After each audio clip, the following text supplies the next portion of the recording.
আমরা সবাই যেতে চাই। জান্নাতে যেতে হলে দুইটা শর্ত। কয়টা? দুইটা শর্ত। একটা হচ্ছে শিরক মুক্ত ঈমান, আর একটা হচ্ছে বিদআত মুক্ত আমল। একটা হচ্ছে শিরক মুক্ত ঈমান, আর একটা হচ্ছে বিদআত মুক্ত আমল। এই দুটো জিনিসের সমন্বয়ে আপনি জান্নাতে যেতে পারবেন ইনশাআল্লাহ। বিদআত নিয়ে আমরা কথা বলতে পারবো না, কিন্তু ঈমানটা নিয়ে আমরা কথা বলতে চাই। আল্লাহ তাআলা তৌফিক দান করুন, বলেন আমিন। সবাই মনোযোগ দিয়ে শুনবেন। তো তাম পৃথিবীতে 820 কোটি মানুষ। এই 820 কোটি মানুষের মধ্যে 250 কোটি হচ্ছে মুসলমান। অন্যান্য ধর্মাবলম্বী যারা আছেন তাদের ব্যাপারে কোরআনের ফতোয়া আছে না নাই? বললাম না, বুঝতে পারছেন? তো মুসলমানদের মধ্যে 250 কোটি মুসলমানদের মধ্যে দল হবে 73টা। কয়টা? 73টা।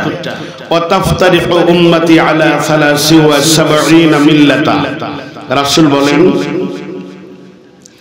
আমার উম্মতের মধ্যে 73টি দল হবে। কুল্লুহুম ফিন্নার, এরা সকলেই জাহান্নামে যাবে। ইল্লা মিল্লাতা ওয়াহিদা, একটি দল বাদে। সাহাবীরা প্রশ্ন করলেন মান ক্বালু হিয়া ইয়া রাসূলুল্লাহ, হে আল্লাহর নবী কোন দল জান্নাতে যাবে? রাসূল বললেন ক্বালা মা আনা আলাইহি ওয়া সাহবিহি, যে রীতিনীতি পদ্ধতি আমি মানি আমার সাহাবীরা মেনেছে, এই দেখা দেখি যারা মানবে তারাই বেশক আল্লাহর জান্নাতে যাবে। বলেন সুবহানাল্লাহ। এখন বাংলাদেশে দলের কোনো অভাব নাই। কি বলেন, দলের অভাব আছে? নাই। বাহ্যিক দৃষ্টিকোণ থেকে দুনিয়াদারি নিয়ে যারা দল করেন সেটা বাদই দিলাম। ইসলামিক দলগুলোর মধ্যেও দলের অভাব আছে কি?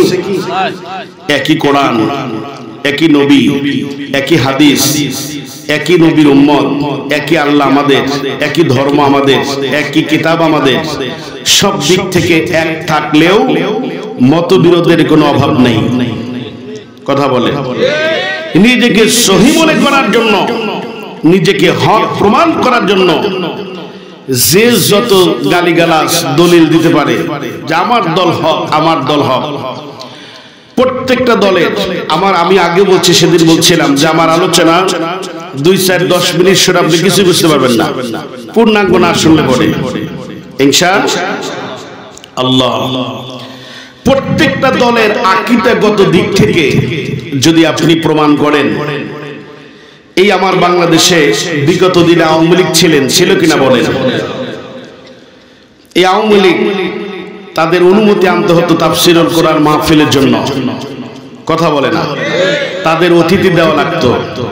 আবার আওয়ামী লীগের মধ্যে 2-3 গ্রুপ, এক গ্রুপে দাওয়াত, ধরেন একটা পক্ষের অতিথিকে দাওয়াত দিলেন আর আরেকটাকে দেওয়া হয় নাই, এদিকে থানা টাইট, মাহফিল নষ্ট। কত মাহফিলই তো নষ্ট হয়েছে ভাই। এরপরে আমি রাজনৈতিক কোনো বক্তব্য দিব না, মানে 5ই আগস্টের পর থেকে মানুষ এগুলো আর খায় না, একই আলোচনা, মানুষ বিরক্ত বোধ করে। শুধু আপনাদেরকে টাচ দিচ্ছি, আমার এই আলোচনার প্রাসঙ্গিক এটা যে বিষয়ে কথা বলবো। তো সম্মানিত হাজিরিন, এই আওয়ামী লীগ মসজিদ, মাদ্রাসা, কবরস্থান এগুলো একটি হলো খেদমত করছেন নাকি বলেন? তাহলে সেই আকীদাগত দিক থেকে তারাও মুসলমান, একই নবীর উম্মত। তারা কি নিজেদেরকে জাহান্নামে যাওয়ার জন্য প্রস্তুতি করছেন নাকি বলেন? তাদের কথা অনুযায়ী যে রাজনৈতিক ইখতিলাফ মতানৈক্য থাকতেই পারে, কিন্তু আমরা কি নবীকে মানি না, আল্লাহকে মানি না, আমরাও জান্নাতি। তাহলে জান্নাতি কিন্তু একটা দল পাইলাম, কথা বলেন, একটা দল ধরে নেন। এরপরে বিএনপির কি অবস্থা? তারা কি ইসলামের খেদমত করে না? তাহলে তাদের আকীদা অনুযায়ী তারাও জান্নাতি। তাহলে কয় দল হইল? 2 দল। এরপরে বাংলাদেশে তাবলীগ আছে না নাই? তাবলীগে নিসাবে যায়, 40 দিনের চিল্লা যায়, 6 উসুলের কাজ করেন, কথা বলেন। এরপরে কেউ সার লাগায়, বিনে স্বার্থ ছাড়া তারা দাওয়াত দেন, নিজের জন্য কোনো কিছুই চান না। তাহলে তাবলীগের অনুযায়ী তারাও জান্নাতি। কি বলেন? জান্নাতি কয় দল হইল? আমার ভাইরা, এরপরে আবার এই যে পীর মুরিদি, হক্কানি পীর মুরিদি ধরলাম, কি বলেন আছে না? আছে। এই পীর মুরিদির সাথে লক্ষ লক্ষ আলেম ওলামা সম্পৃক্ত আছে না নাই? তাহলে পীর মুরিদি যদি ইসলামে জায়েজ নাই হবে, তাহলে এই লক্ষ লক্ষ আলেম ওলামা এখানে কেন?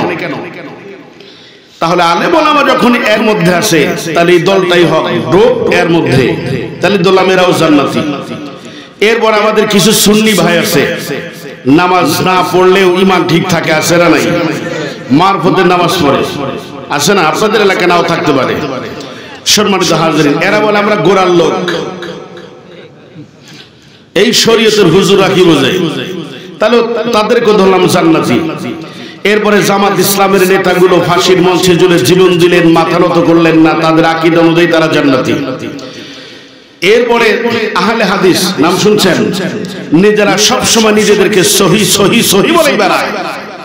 আগে বেদাতি আকীদায় ছিলাম, এখন সহি আকীদায় আসছি, তাহলে সহি মানুষ তো জান্নাতে এমনি যাবে, তাহলে এটা এই দলটাও জান্নাতি। এরপরে একজন মসবান করে, ঘুষ খায়, সুদ খায়, দাঁড়ায় থেকে প্রসাব করে, জেনা করে, ব্যভিচার করে, মিথ্যা কথা বলে, এরও যদি বলেন ভাই তোমার ঈমান কার প্রতি, সে বলবে যে ঈমান আমার আল্লাহর প্রতি। বলেন, তাহলে ওর আকীদা অনুযায়ী ও জান্নাতি। এই রকম করে প্রত্যেকটা আকীদাগত দিক থেকে যদি ধরেন, জাহান্নামে যাবে কে? হ্যাঁ, এই যে বাবাজি বলছেন জাহান্নামে যাওয়ার লোক কি নাই, কিন্তু দল তো ত্যাগ করতে হবে। কথা বলেন, তার ৭২ দল যাবে জাহান্নামে, একটা দল যাবে আল্লাহর জান্নাতে। আজকে যেহেতু সুযোগ আছে, আপনারা যদি অনুমতি দেন, সেই দলটাকে আমরা বের করতে চাই। আছেন আমার সাথে? কোরআন এবং হাদিসের আলোকে আমরা কথা বলবো ইনশাআল্লাহ। আল্লাহ তাআলা তৌফিক দান করুন, বলেন আমিন।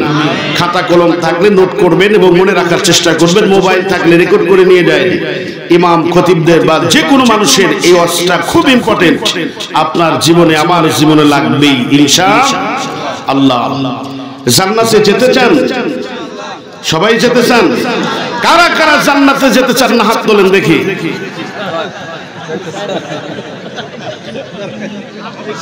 শেষে না কইছে তো এইজন্য এখন পর্যন্ত না, মানে ভুলে উঠছে, কি বলেন? মানে আমি আপনাদের সাথে কথা বলে, মানে এগুলো দুই একটা কথা আমরা উল্টা পাল্টা বলবে কারণে, যাতে আপনাদের মনোযোগ থাকে পরে পরে যাতে আর ভুল না হয়।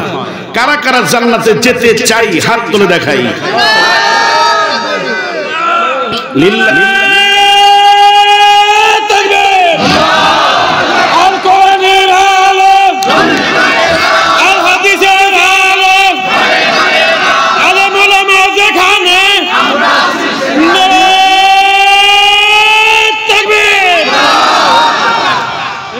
আমি আপনাদের জন্য অন্তরস্থল থেকে দোয়া করব, আল্লাহ রাব্বুল আলামিন যেন এই চাঁদ মুখগুলোকে জান্নাতের জন্য কবুল করে নেন, বলেন আমিন।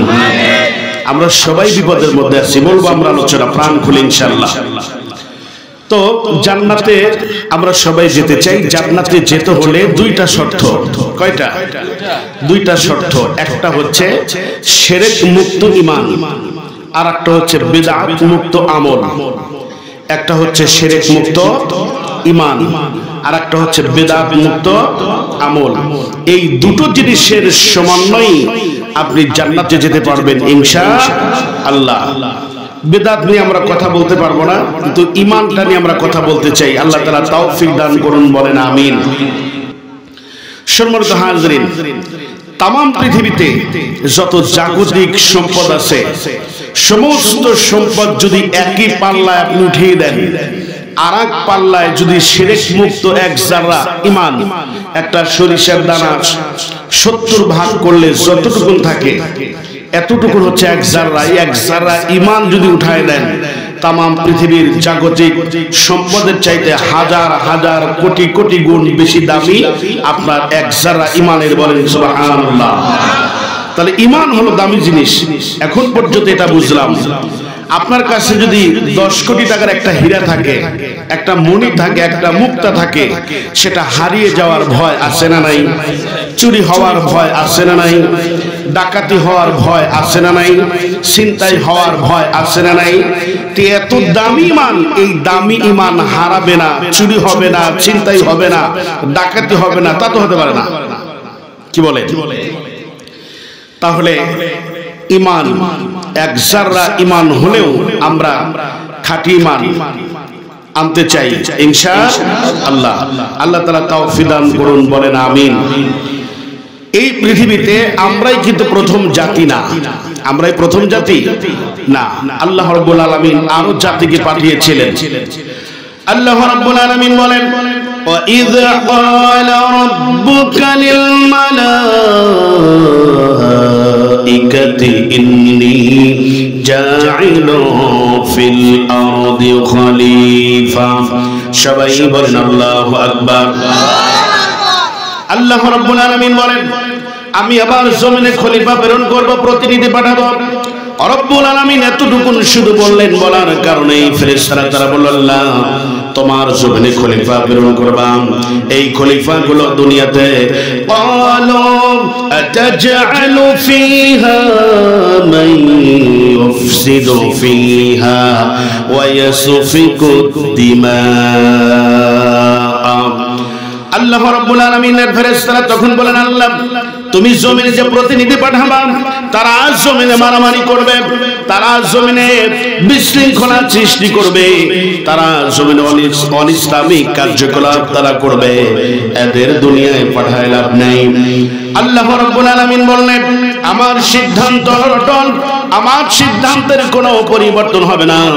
এই কথা বলার পরে ফেরেশতারা বলেন, আল্লাহ বুঝতে পেরেছি তোমার জমিনে কেন তুমি খলিফা প্রেরণ করবা। ওয়া নাহনু নুসাব্বিহু বিহামদিকা ওয়া নুকদ্দিসু লাক।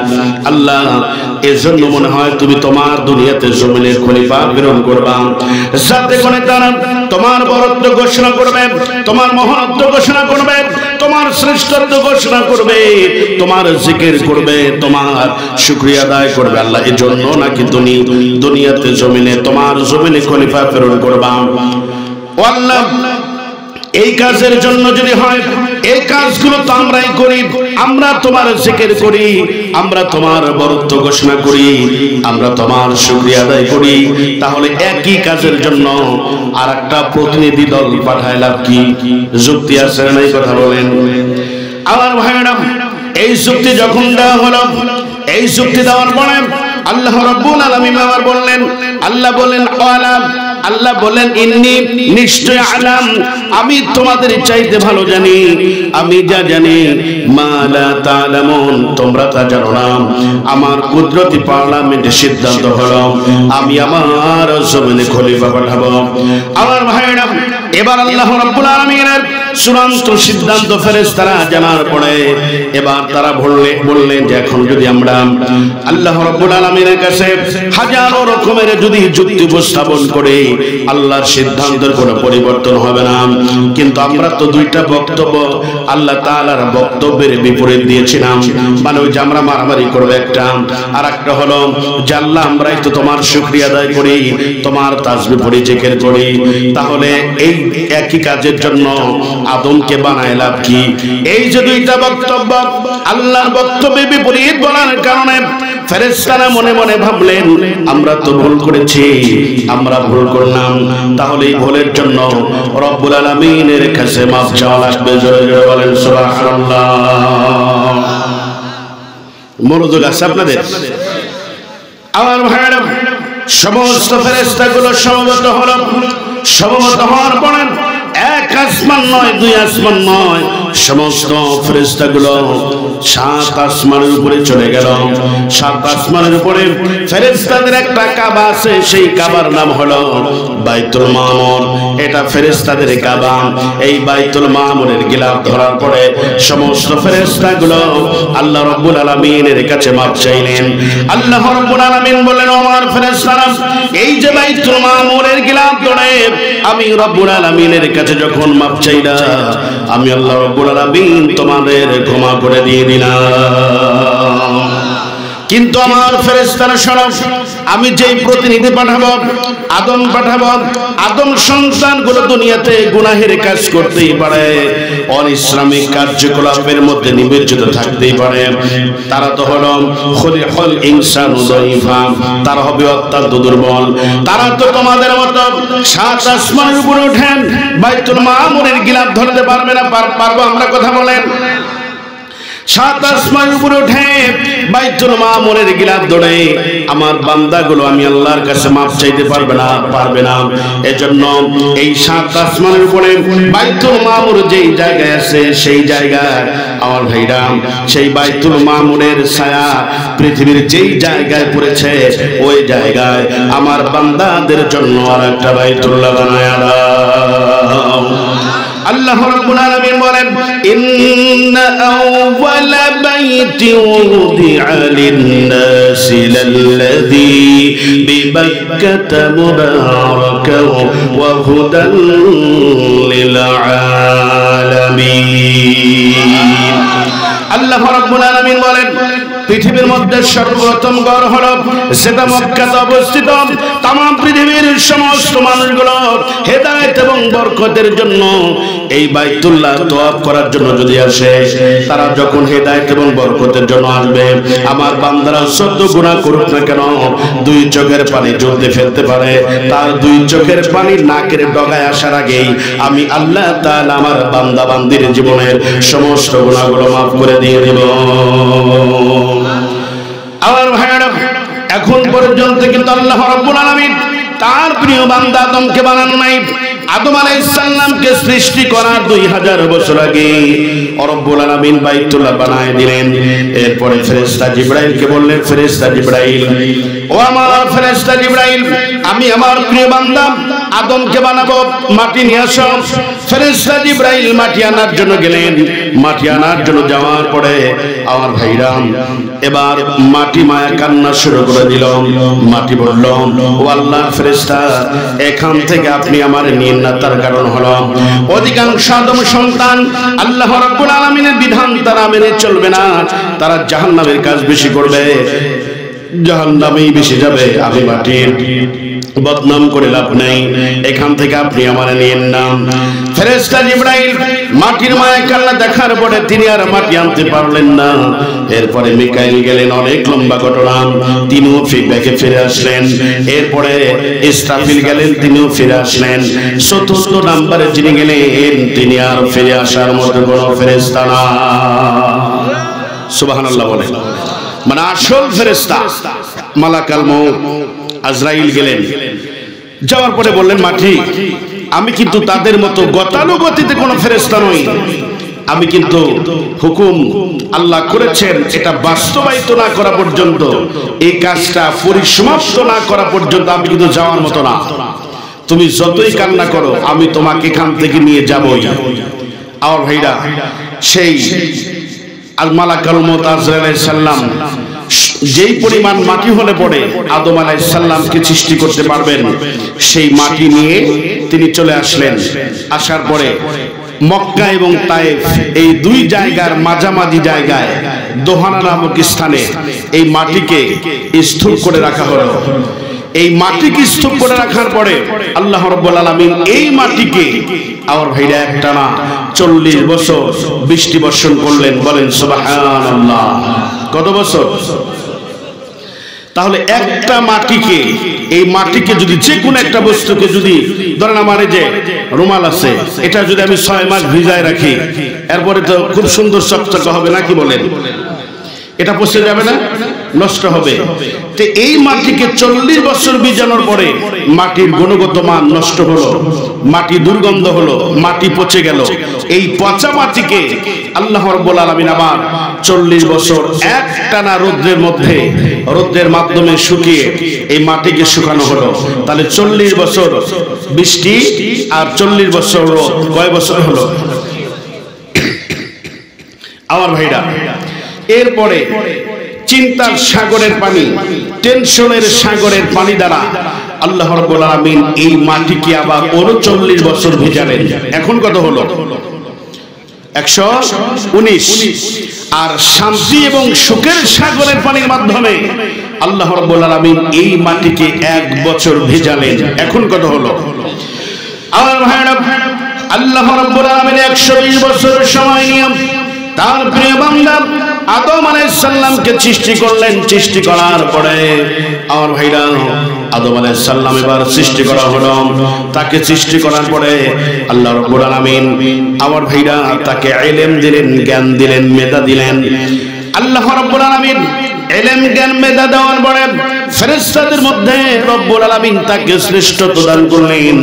দান করার পরে আল্লাহ তাআলা বললেন, ওয়া আল্লামা آدم الأسماء كلها ثم عرضهم على الملائكة فقال أنبئوني بأسماء هؤلاء إن كنتم صادقين। الله رب العالمين ফেরেশতাদের সামনে তাকে উপস্থাপন করলেন। করার পরে সমস্ত ফেরেশতাগুলোকে বললেন, এটার নাম বলো, এটার নাম বলো, এটার নাম বলো। ফেরেশতারা বলতে পারলো না। যখন আদম আলাইহিস সালামকে বললেন এটার নাম বলো, তিনি বলে দেন এটার নাম কি বলো, বলে দেন। তার মানে হলো ফেরেশতারাও বুঝতে পারলেন আল্লাহ তাআলা তার প্রিয় বান্দা আদমকে যে বানিয়েছেন, তৈরি করেছেন, আমাদের চাইতে আসলেই বেশি জ্ঞানী, বেশি জাননেওয়ালা। আর এই আদমকে সৃষ্টি না করার জন্য কত চালাকি আমরা করলাম। আমার ভাইরা, সর্বজ্ঞানে গুণান্বিত হওয়ার পরে আল্লাহ রাব্বুল আলামিন এবার ফেরেশতাগুলোর সামনে উপস্থাপন করার পরে আল্লাহ তাআলা বললেন, ওয়ালাকাদ খালাকনাকুম সুম্মা সাওয়ারনাকুম সুম্মা কুলনা লিল মালাইকাতি ইসজুদু লিআদম ফাসাজাদু ইল্লা ইবলিস লাম ইয়াকুম মিনাস সাজিদিন। আল্লাহ রাব্বুল আলামিন ফেরেশতাগুলোর সামনে উপস্থাপন করার পরে আল্লাহ তাআলা বলেন, ফাসাজাদু, তোমরা সবাই মিলে সিজদা করো। সবাই মিলে হলো ফেরেশতারা, আমার ভাইরা, সবাই মিলে ফেরেশতারা সিজদা করলেন। ইল্লা ইবলিস, ইবলিস সিজদা করলো না। আল্লাহ রাব্বুল আলামিন বললেন, লাম ইয়াকুম মিনাস সাজিদিন, আমি হুকুম করার পরেও কেন তোমরা সিজদা করলে না? আমার ভাইরা, কেন তুমি সিজদা করলে না? আল্লাহ তাআলা এবার কঠোরভাবে বললেন, ক্বালা মা মানাআকা আল্লা তাসজুদা ইয আমারতুক, আমি হুকুম করার পরেও, আমি আদেশ করার পরেও, আমি নির্দেশ করার পরেও আমার কথা অনুযায়ী কেন তুমি সিজদা করলে না? আমার ভাইরা, আল্লাহ রাব্বুল আলামিন যখন দুইবার করে ইবলিসকে যখন এই কথা বললেন, ইবলিস এবার পাল্টা জবাব দিল। ইবলিস কি জবাব দিল? আল্লাহ তাআলা এই কথাটাও কোরআনুল কারীমের মধ্যে নোট করে দিয়ে দিলেন। আমার ভাইরা, ইবলিস এবার বলল, কলা মানে সে বলল, আনা মানে আমি, খায়রুম মিনহু, আমি তার চাইতে শ্রেষ্ঠ। খলাকতানি মিন নার, তুমি আমাকে সৃষ্টি করেছো আগুন থেকে।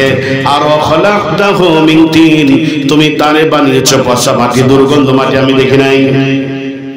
ওই যে 120 বছর মনে আছে আপনাদের?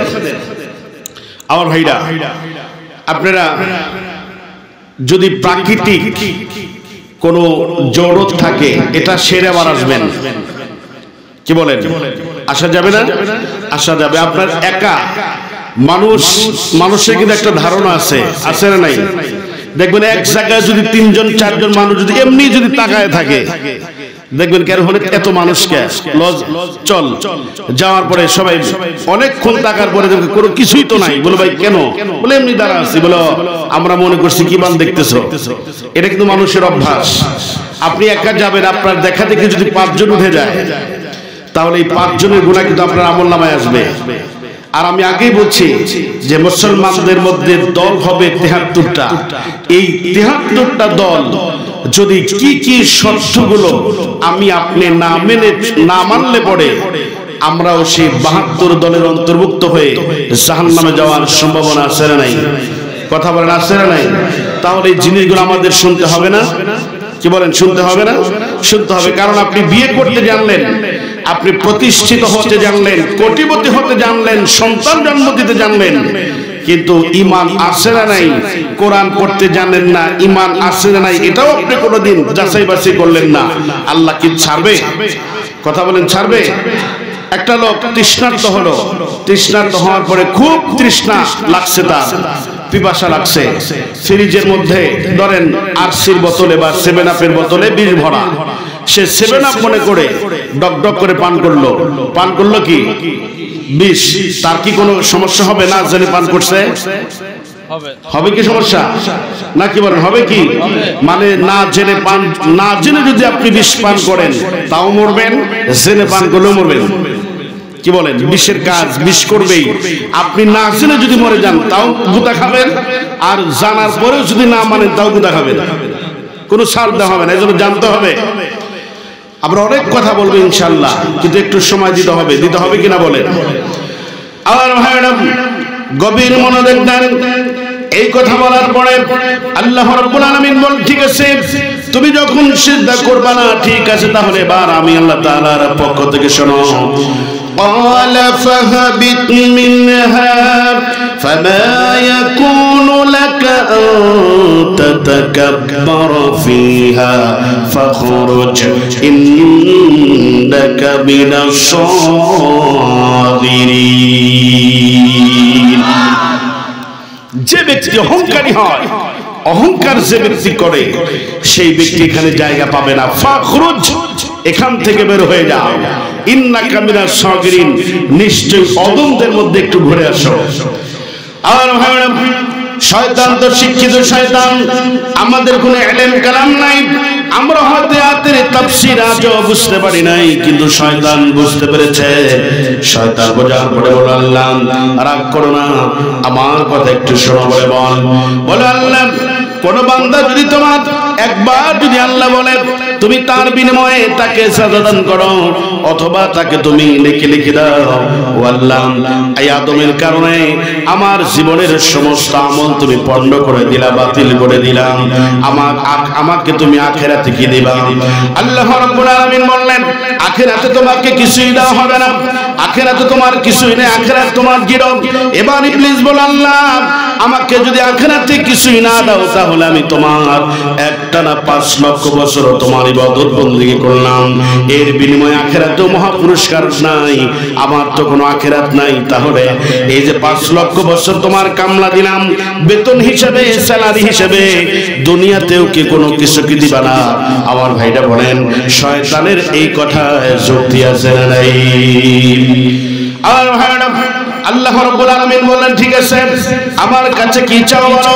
শয়তান এবার বলে, আল্লাহ তুমি রাগ করো না, আদমের কারণে আমার জীবনের সমস্ত আমলগুলো পণ্ড হলো, বাতিল হলো, সে আদম দুনিয়াতে কতদিন থাকবে? আল্লাহ রাব্বুল আলামিন বললেন, ক্বালা আনযিরনি ইলা ইয়াউমি ইউবআসুন। যেদিন মানুষেরা সমবেত হবে, মানে কিয়ামত পর্যন্ত, আমার আদম বান্দার তাদের সন্তানগুলো বংশ পরম্পরা এইভাবে করে কিয়ামত পর্যন্ত থাকবে। শয়তান তখন বলে, আল্লাহ তুমি আমাকে কিয়ামত পর্যন্ত হায়াত দাও। বুদ্ধি আছে না? কি বলেন, বুদ্ধি আছে না? আর ভাইরা, কিয়ামত পর্যন্ত হায়াত দেওয়া হলো। এরপরে শয়তান কিয়ামত পর্যন্ত হায়াত পাওয়ার পরে শয়তান মনে মনে বলল, আমাকে তো কিয়ামত পর্যন্ত হায়াত দেওয়া হলো, কিন্তু এখন একটু ক্ষমতা যদি না পাই তাহলে কথা কেমন হলো?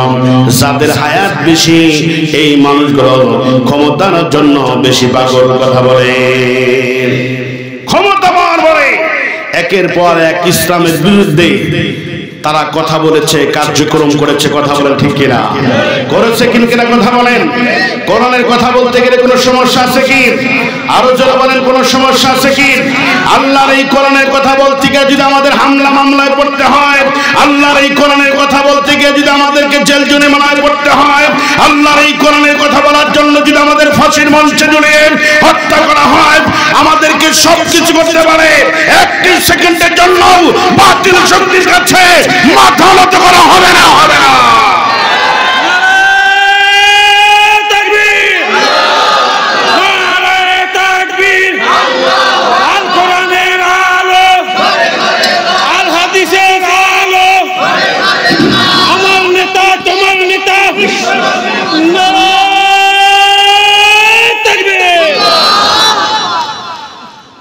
মনোযোগ আছে আপনাদের? কারণ আমরা জীবন দিতে চাই, জীবন দিতে পারি, কিন্তু ঈমান ছাড়তে পারি না। কোন মুসলমান পারে না। আমার ভাইরা, এই কথার উপরে যদি আমাদের ইয়াকিন না থাকে, বিশ্বাস না থাকে, তাহলে মুনাফিকি নেফাকি রোগ এসে আমাদের ঈমান ধ্বংস হওয়ার সম্ভাবনা আছে না নাই? এজন্য আমরা প্রয়োজনীয় জীবন দেব, কিন্তু ঈমান ছাড়তে, ঈমান আমরা হারাতে দিব না ইনশাআল্লাহ। সবাই বলেন ইনশাআল্লাহ। আমার ভাইরা, ওই যে যেহেতু শয়তানের আখিরাত নাই, আল্লাহ রাব্বুল আলামিন আল্লাহ তাআলা কোনো কিছু ফাও গ্রহণ করেন না। আল্লাহ তাআলা এই যে আমরা এখানে মাহফিলে আছি, আল্লাহ তাআলার যত প্রশংসা করা হবে, যত আয়াত তেলাওয়াত করা হবে, তার বিনিময়ে নেকি আছে না নাই? কোন বান্দা বান্দি যদি 1 ঘন্টা কোরআনের কথা শুনে 60 বছর নফল ইবাদত করলে পরে যে সওয়াব আল্লাহ তাআলা বান্দার আমলনামায় সে সব লিখে দিয়ে দিবেন। আমার ভাইরা, এই যে আমরা মাহফিল করতেছি, কোরআনের মাহফিল, একবার যদি আল্লাহর নাম বলেন, আল্লাহ রাব্বুল আলামিন এত নেকি লিখে দেন। আসমানের নিচে জমিনের উপরে যত ফাঁকা জায়গাগুলো আছে, সমস্ত ফাঁকা জায়গাগুলো আল্লাহ তাআলা নেকি দিয়ে ভরপুর করে দিবেন। জান্নাতের মধ্যে আল্লাহ রাব্বুল আলামিন একটা গাছ তৈরি করে দিবেন, আরবের তেজি ঘোড়া, দ্রুত গতি সম্পন্ন ঘোড়া, একটানা 500 বছর দৌড়ালেও এক একটা জান্নাতের গাছের ছায়া অতিক্রম করতে পারবে না। এত নেকি কয় জন্য কোরআনের মাহফিল আসতে হয়। এমন কপাল পড়েছে, এই যে চীনা দুপুরিয়া এলাকার যুব সমাজে নাম কত কষ্ট করে পরিশ্রম করে তাফসীরুল কোরআন মাহফিল দিল। আগামীকাল মাহফিল কিন্তু হবে না, কিন্তু বাড়ির পাশে থেকে এমন মুসলমান আছে আসার সুযোগ হয় নাই। ও আমার ভাইরা, যে ঈমানের দাবি করো, সেই ঈমান নিয়ে তুমি চাপাবাজি করো, তোমার সেই ঈমান কোরআনের মাহফিলে পর্যন্ত আনতে পারে নাই, তোমার এই ঈমান দিয়ে কবর, হাসর, মিজান, ফুলসিরাত এই কঠিন পথগুলো কিভাবে অতিক্রম করবা, একটু রাতের বেলায় শুয়ে শুয়ে ভাবার দরকার আছে নাই? কথা বলেন। আর ভাইরা, আল্লাহ রাব্বুল আলামিন বলেন কি ধরনের ক্ষমতা? শয়তান এবার বলল, আল্লাহ আমি মানুষকে একটু খোঁচা দিব, আমি মানুষকে একটু বিমুখ করব, মানুষকে প্ররোচনা দিব, ধোঁকা দিব। ও আল্লাহ, এই পরিমাণ ক্ষমতা আমার দরকার, সামান্য একটু ক্ষমতা হলেই হবে। আল্লাহ রাব্বুল আলামিন বলেন ঠিক আছে, এই ক্ষমতা তোমার দিয়ে দিলাম। শয়তান সামান্য একটু ক্ষমতা পাওয়ার পরে শয়তান এবার কলার ঝাঁকায় আর বক্তব্য দেয়। কি বক্তব্য দিল? এই কথাটাও আল্লাহ রাব্বুল আলামিন কোরআনুল কারীমের মধ্যে নোট করে আমাদের সজাগ করার জন্য আল্লাহ তাআলা বলে দিয়েছেন। আমার ভাইরা, শয়তান এবার বলল, ক্বালা ফাবিমা আগাওয়াইতানি লা'আকুদান্না লাহুম সিরাতাকাল মুস্তাকিম। ওয়াল্লাহ, তুমি আমাদের যেই জাদুমের কারণে আমার জীবনের সমস্ত আমলগুলো পণ্ড হলো, বাতিল হলো, সাধন সন্তানগুলো যখন সিরাতাল মুস্তাকিমের পথে যখন চলবে, আমি তাদের ঈমান নষ্ট করার জন্য সেই পথে ওত পেতে থাকবো, বাধা দেওয়ার জন্য। আমার ভাইরা, ওত বাধা কাকে বলে শোনেন। আপনার একটা কাছের বন্ধু হঠাৎ যে কোনো বিষয় নিয়ে তার সাথে শত্রু হলো, তার সাথে সে যখন কাছের মানুষ যখন শত্রু হলো, সে আপনাকে হুমকি দিল, আমি তোমারে পান্নাশ করব। আপনি কোন মসজিদে এশার নামাজ পড়েন, এশার নামাজ পড়ার পরে কোন রাস্তা দিয়ে বাড়ি যান, সেই মসজিদ চেনে, সেই পথ চেনে। এই ব্যক্তির কাছ থেকে বাঁচা কঠিন কেনা? কথা বলেন। সে অন্ধকারের মধ্যে আমার ভাইরা ভাইরা গাপি মেরে থাকলো, পেতে থাকলো, একটা ফালা হাতে নিয়ে বসে থাকলো যে এই পথ দিয়ে যখন অমুক ব্যক্তি যাবে তার বুক বরগর মারবো। এই যে আপনার জন্য, আপনার প্রাণ নাশ করার জন্য অন্ধকারের মধ্যে যে বসে থাকলো, এটাকে বলা হয় ওত পেতে থাকা। তাহলে শয়তানের যদি এই ক্ষমতা থাকে, তাহলে সেই শয়তান এই ক্ষমতা কাজে লাগায়া আমাদের ঈমান নষ্ট করার কাজ করতেছে না? বলে করবে না কাজ? আমার ভাইরা, এরপরে শয়তান দেখলো কি ব্যাপার, আল্লাহর কাছে চাচ্ছে, আল্লাহ তো তাই দেয়, ওয়াল্লাহ আমার পাওয়ার আরো দরকার, আরো ক্ষমতা দরকার। আমার ভাইরা, আল্লাহর কাছে যখন বলল, রব্বুল আলামিন বললেন ঠিক আছে, তোমার আর কোনো ফরিয়াদ শোনা হবে না, তোমার আর কোনো ফরিয়াদ শোনা হবে না। সর্বশেষ দাবি, দুইটা দাবি আমি তোমার মেনে নিলাম, আর একটা দাবি আমার কাছে করতে পারো। শয়তান এবার বলল, আল্লাহ আমি জানো প্রত্যেকটি মানুষের পশমের গোড়ায় গোড়ায় বিচরণ করতে পারি, এমন ক্ষমতা আমারে দাও। ও চীনা দুকুরিয়া ভাইরা, চীনা দুকুরিয়া গ্রামের ভাইরা, আশেপাশের ভাইরা, কলিজার বাবারা, একটু মেহেরবানি করে শোনেন। তাম পৃথিবীতে আগেই বলেছি 820 কোটি মানুষ, এই 820 কোটি মানুষের মাথা থেকে পা পর্যন্ত কত পশম গোনা সম্ভব হবে? কি কথা বলেন? মাথা থেকে শুরু করে পা পর্যন্ত 820 কোটি মানুষের পশম কত, লোম কত। শয়তান চাইলে একই সময়ে 820 কোটি মানুষের যতগুলো পশম আছে, প্রত্যেকটা পশমের গোড়ায় গোড়ায় শয়তান বিচরণ করতে পারে। এই মাপের ক্ষমতা আল্লাহ তাআলার কাছ থেকে চেয়ে নিল। আল্লাহ রাব্বুল আলামিন বলেন ঠিক আছে, তোরা দিয়ে নিলাম। এবার শয়তান, আমার ভাইরাই ক্ষমতা পাওয়ার পরে শয়তান এবার দুইটা কলার ঝাঁকি দেয়, বলে সুম্মা লাআতিয়ান্নাহুম মিন বাইনি আইদিহিম ওয়া মিন খালফিহিম ওয়া আন আইমানিহিম ওয়া আন শামাইলিহিম ওয়া লা তাজিদু আকসারাহুম শাকিরিন। আমার ভাইরা, শয়তান এবার বলল, আল্লাহ সেই ক্ষমতা তুমি আমার দিলা, এই ক্ষমতার বদলতে তোমার বান্দাগুলো ঈমান নষ্ট করার জন্য ডান দিক থেকে আক্রমণ করব, তোমার বান্দাগুলো ঈমান নষ্ট করার জন্য বাম দিক থেকে আক্রমণ করব, তোমার বান্দাগুলো ঈমান নষ্ট করার জন্য সামনের দিক থেকে আক্রমণ করব, তোমার বান্দাগুলো ঈমান নষ্ট করার জন্য পিছনের দিক থেকে আক্রমণ করব। ও আল্লাহ, তুমি তোমার জাহান্নামের সংখ্যা বাড়াইতে পারো, কারণ হলো একজন আদম সন্তানকে আমি জান্নাতে যেতে দেব না। তোমার সাথে চ্যালেঞ্জ থাকলো, পারলে তোমার বান্দাগুলোকে জাহান্নামের আগুন থেকে বাঁচায় দেখাও। কিন্তু যে আদমের কারণে আমার জীবনের সমস্ত আমল তুমি বন্ধ করে দিলা, বাতিল করে দিলা, সে আদম সন্তানগুলোকে সাথে করে নিয়া একসাথে জাহান্নামের আগুনে নিজেও জ্বলবো, তাদেরকেও জ্বালাবো, একজনকেও জান্নাতে যেতে দেব না। জোরে কি বলা যাবে না? নাউজুবিল্লাহ। শয়তানের ক্ষমতা সম্পর্কে একটু ধারণা দিলাম। এটা হচ্ছে ভূমিকা। সম্মানিত হাজিরিন, সেই শয়তান কি শয়তানকে ওরা বাদ দিছে? 5ই আগস্টের পরে টুপি টাপি মাথায় দিয়ে একদম ভালো হয়ে গেছে, আর শয়তান কি করে না? নাকি বলে? আল্লাহ তাআলার সাথে চ্যালেঞ্জ করছে, কথা ওজন বুঝেন। এরপরে দলও কিন্তু 73টা হবে। কয়টা? তাহলে 73 দল কেন হবে? আমাদের এই জিনিসগুলো সাবধানতা অবলম্বন না করার কারণে। কি কি জিনিস থেকে সাবধান হতে হবে, আজকের বিষয় এইটাই ইনশাআল্লাহ। আমার ভাইরা, তাহলে এই শয়তানও যে বলছি জান্নাতে যেতে হলে কয়টা শর্ত? সবাই বলে 2টা। আমার ভাইরা, এই যে মাঝখানের খাম, এটা কি খুঁটি বলেন না? এই যে বড় বড় খাম আছে না নাই? বড় বড় খুঁটি আছে। এই খুঁটি থেকে আপনারা হচ্ছেন ডান দিক, নাকি বলেন? আর এই খুঁটি থেকে এই পাশের লোক হচ্ছে বাম দিক। তাহলে 2 ভাগে বিভক্ত লোক এখানে আছে না নাই? কথা বলেন, আছে না? আছে। আমরা যারা এখানে বসে আছি, কেউ আছেন হাতের ডাইনে, কেউ আছেন হাতে বামে।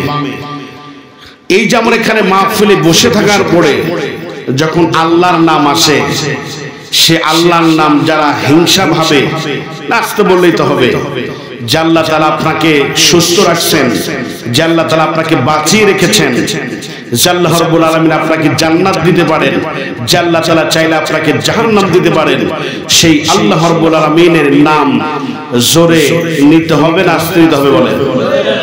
আল্লাহ খুশি হবে না? এই যে উচ্চ কণ্ঠে আমরা একটা তাকবীর দেব, যার শরীরে যত শক্তি আছে আমি দেখতে চাই কি বলে চীনা ঝুকুরিয়া গ্রামের মানুষের ঈমান এখন পর্যন্ত আগের মতো ঠিকঠাক আছে ইনশাআল্লাহ বলেন। জোরে দেওয়া যাবে তো তাকবীর? তাকবীর দেওয়ার নিয়ম আছে, দুই হাত উঁচু করে দিবেন, কলবের ঝাঁকি লাগাই দিবেন। এই যেটার নাম কি বলেন তো? নাক। সবার আছে না? এই নাক হচ্ছে, এই নাক দিয়ে সমস্ত দুর্গন্ধ, ধোয়া, জীবাণু সব নাক দিয়ে আমরা এটাকে গ্রহণ করি, করি কিনা বলেন? এটা ক্যান্সার হওয়ার জন্য সবচেয়ে বড় ঔষধ। সম্মানিত হাজরিন, যেটা যেই রোগের এখন পর্যন্ত 100% ভাবে চিকিৎসা বের হয় নাই, কিন্তু বান্দা যখন কলবে ধাক্কা দিয়ে আল্লাহর নামের বরত্ব ঘোষণা করে, ক্যান্সার হওয়া সমস্ত জীবাণুগুলো থেকে আল্লাহ তাআলা তাকে হেফাজত রাখেন। এজন্য গরিব মানুষের বড় বড় অসুখ অনেক কম, ধনী মানুষের বড় বড় অসুখ আছে না নাই? তাহলে এরপরে আসতে হবে তাকবীর, দুই হাত উচ্চ করে এইভাবে করে দিবেন। রাজি আছেন সবাই? রেডি সবাই? লিল্লাহি তাকবীর। আরো সাউন্ড দরকার। আমরা তো প্রতিদিন কথা বলি, আমাদের তো গলা কণ্ঠ থাকার কথাই না। কি বলেন? আল্লাহ যদি দয়া না করেন, আসলে কি খাটনি যারা এই লাইনে আছে তাদের কাছে জিজ্ঞাসা করে। এক একটা প্রোগ্রাম বাংলাদেশের বিভিন্ন জেলায় 8 ঘন্টা লাগে যাইতে। গেলাম কয় ঘন্টা পরে? 8 ঘন্টা। আসলাম 8 ঘন্টা, ওয়াজ করলাম 2 ঘন্টা, তাহলে 2 ঘন্টার জন্য 20 ঘন্টা কিন্তু জার্নি। ঘুম নাই, খাবার নাই, এরপরে গোসল নাই। আল্লাহ যদি তৌফিক না দেয় আসলেই সম্ভব না। আপনারা বুঝবেন না কেন? হুজুররা ওঠার পরে বলে অসুস্থ, একদিন ওয়াজ করবে আসে, আপনার তো একদিন, আপনার একদিন। উচ্চ কণ্ঠে তাকবীর, লিল্লাহি তাকবীর। আল কোরআনের আলো সংসদে জালো, আমার নেতা তোমার নেতা, লিল্লাহি তাকবীর, লিল্লাহি তাকবীর। এরপরে যদি কেউ জিমায়, ওটাকে একটু মাঝে মধ্যে কাতুকুতু দিয়ে নাকি বলে, মানে 2-1 জন দেখলাম জিম খারাপ আছে।